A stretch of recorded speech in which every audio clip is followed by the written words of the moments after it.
खाली पड़ी में कान ऊंचा है से मापे मेरे जो एक काम मेन दमनगिरी કરી અને સેલા ગામડાઓનો ઘાટ દિશાતો જો હવે કાઈ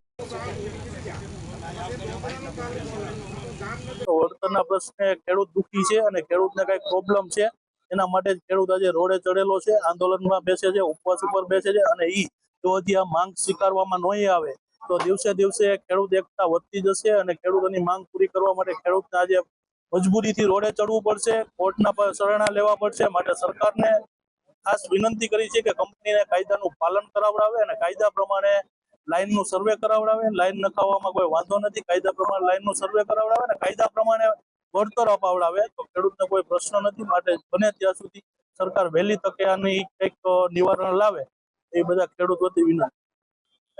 જે રીતે સુરેન્દ્રનગર, કચ્છ અને મોરબી જિલ્લામાં વીજ લાઈન પસાર થઈ રહી છે, એ જ રીતે પડધરી તાલુકામાં અનેક ગામોમાંથી આ વીજ લાઈન પસાર થઈ રહી છે। ખેડૂત જાગૃત થયા છે। ખેડૂતોએ પોતાની માંગ માટે, ન્યાય માટે આજે પડધરી તાલુકામાં 17, 18, 19 આમ 3 દિવસ સુધી આ જ જગ્યા ઉપર પ્રતિક ઉપવાસનું એક કાર્યક્રમ આપ્યો છે સરકારને ઢંઢોળવા માટે। ખેડૂતોની જે માંગ છે કે 4 ગણું વળતર જે કેન્દ્ર સરકારનો કાયદો છે એ પ્રમાણે જમીનની બજાર કિંમતના 4 ગણા કરી આપવામાં આવે।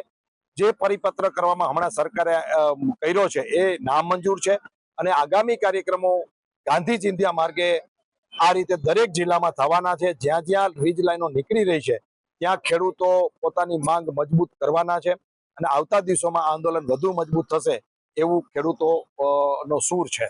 પડધરી તાલુકામાં આશરે 44 ગામોમાં લાઈન નીકળે છે, એમાં 10 ગામના નોટિસ આવી ગઈ છે।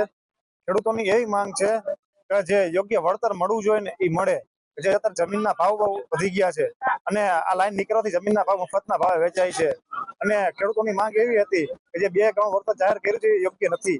ખેડૂતોને ખરેખર જે બજાર કિંમત પર 4 ગણું વળતર આપવામાં આવે અથવા કોઈ પણ યોગ્ય ભાડા પેટે પણ આપવામાં આવે એવી માંગ હતી। જય જવાન, જય કિસાન।